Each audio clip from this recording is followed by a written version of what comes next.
नमस्कार दोस्तों, आज का वीडियो भारत के एक और भयानक गद्दार की कहानी है जिसने एक ही दिन में 10,000 दलितों को मरवा डाला था। दोस्तों, जब से सीएए को लेकर प्रधानमंत्री नरेंद्र मोदी जी ने जोगेंद्र नाथ मंडल का जिक्र किया था और वो भी बहुत संक्षिप्त में, तब के पाकिस्तान में एक और बड़े स्वतंत्र सेनानी रुक गए थे, जोगेंद्र नाथ मंडल। वे समाज के बहुत ही पीड़ित, शोषित, कुचले हुए समाज का प्रतिनिधित्व करते थे। आज आपको इस नाम के पीछे की पूरी कहानी बताएंगे कि कैसे पाकिस्तान के पहले कानून और श्रम मंत्री की एक भूल हजारों दलितों के लिए भारी पड़ गई।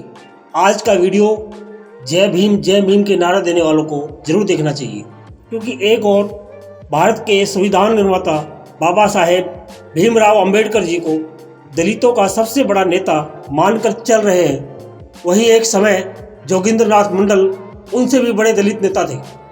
इससे पहले कि आज का वीडियो शुरू करें, आप हमारे चैनल पर अगर नए हैं तो हमारे चैनल गुटरगु को सब्सक्राइब कर लें। जब सदन में प्रधानमंत्री नरेंद्र मोदी जी ने जोगेंद्र नाथ मंडल का नाम लिया, भले ही दूसरे परिप्रेक्ष्य में लिया हो, तो मुझे लगा कि अब इस शख्स के बारे में थोड़ा पढ़ना चाहिए कि यह महान आत्मा कौन है। जोगेंद्र नाथ मंडल का जन्म 1904 में बंगाल में बरीसम जिले के महिषकड़ी के एक दलित परिवार में हुआ था। मंडल 1939-40 तक कांग्रेस के शीर्ष नेतृत्व के करीब आए, पर कुछ समय बाद कांग्रेस से किनारा करके मुस्लिम लीग पार्टी में चले गए। जोगेंद्र नाथ मंडल मुस्लिम लीग के खास नेताओं में गिने जाते थे। इसका कारण यह था कि मंडल अखंड भारत का सबसे बड़ा दलित नेता था, इतना बड़ा कि डॉक्टर अंबेडकर से भी बड़ा। कहा यह भी जाता है और इसके सबूत भी मौजूद हैं कि डॉक्टर अंबेडकर को मंडल ने ही लॉन्च किया था। दोस्तों, आपको यह जानकर हैरानी होगी कि पाकिस्तान का निर्माण दलित प्लस मुस्लिम के गठजोड़ के कारण हुआ था। आज जो लोग दलितों के स्वघोषित नेता जय भीम का नारा दे रहे हैं, उनको एक बार मंडल को पढ़ना चाहिए। जय भीम का पहला प्रयोग मंडल ने ही किया था और वह मंडल दलितों का बहुत बड़ा नेता था। आज के नेता तो कुछ भी नहीं है उनके सामने। यह समझ लो कि दलितों में मंडल की तूती बोलती थी। इसलिए तो जिन्ना ने मंडल को हाथों हाथ लिया, क्योंकि जिन्ना को पता था बिना दलितों के समर्थन के पाकिस्तान का निर्माण नहीं हो सकता। दोस्तों, जोगेंद्र नाथ मंडल जिन्ना के साथ मिलकर पाकिस्तान के निर्माण की बात करने लगा और दलितों से यह कहने लगा कि दलित और मुस्लिम के लिए एक अलग देश होगा जहाँ हम लोगों का अच्छे से ख्याल रखा जाएगा। अपना एक नया देश पाकिस्तान बनने के बाद हम सभी दलित भाई भारत छोड़कर पाकिस्तान चले जाएंगे और वहाँ आराम से रहेंगे। जोगेंद्र नाथ मंडल ने अपनी ताकत से असम को भी खंडित कर दिया। बात है 1947 की। 3 जून 1947 की घोषणा के बाद असम के आइसोलेट को जनमत संग्रह से यह तय करना था कि वह पाकिस्तान का हिस्सा बनेगा या हिंदुस्तान का। इस इलाके में हिंदू मुसलमान की आबादी लगभग बराबर थी। हिंदू निर्णायक होता जनमत संग्रह में तो वह हिस्सा हिंदुस्तान के पास ही रहता, पर जिन्ना की कुटिल चाल काम कर गई। जिन्ना ने मंडल को असम भेजा और कहा कि सारे दलितों को वोट पाकिस्तान के पक्ष में डलवाओ। ऐसा ही हुआ। मंडल के एक इशारे पर दलितों ने पाकिस्तान के पक्ष में वोट डाल दिए, क्योंकि वहाँ दलित हिंदू ही बहुतायत थे और इस प्रकार असम का वह हिस्सा पाकिस्तान का हो गया, जो कि आज बांग्लादेश में है।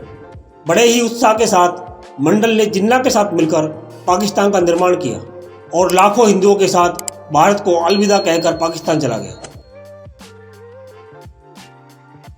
जोगेंद्र नाथ मंडल का अब मुसलमानों का कथित सहानुभूति का भ्रम टूट चुका था।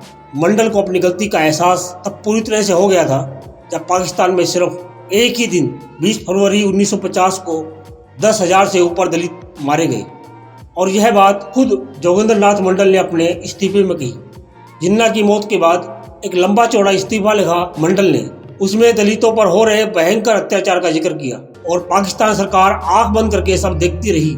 आखिरकार जोगेंद्र नाथ मंडल 1950 में उसी भारत में आकर शरण लिया जिसे कभी जय भीम के लिए तोड़ दिया था।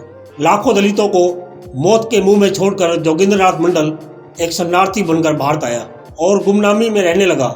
शायद अपने किए गए कृत्य पर वह शर्मिंदा था। वहीं दलित हिंदू धीरे धीरे शरणार्थी बनकर भारत आने लगे। उन्हीं शरणार्थियों को भारत की नागरिकता देने के लिए मोदी सरकार ने नया कानून बनाया, CAA। पर दुख की बात यह है कि जो खुद अपने आप को दलितों का महाहितैषी घोषित किए हैं वो खुद इस कानून का विरोध कर रहे हैं।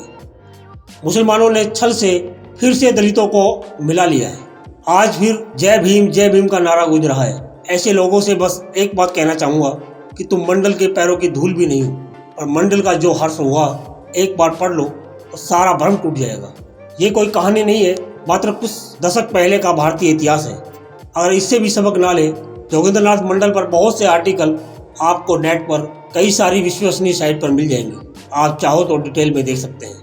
हमारी वीडियो का मकसद किसी तरह की भ्रांति फैलाकर डर पैदा करना नहीं है, पर इतिहास से सबक लेना जरूर है।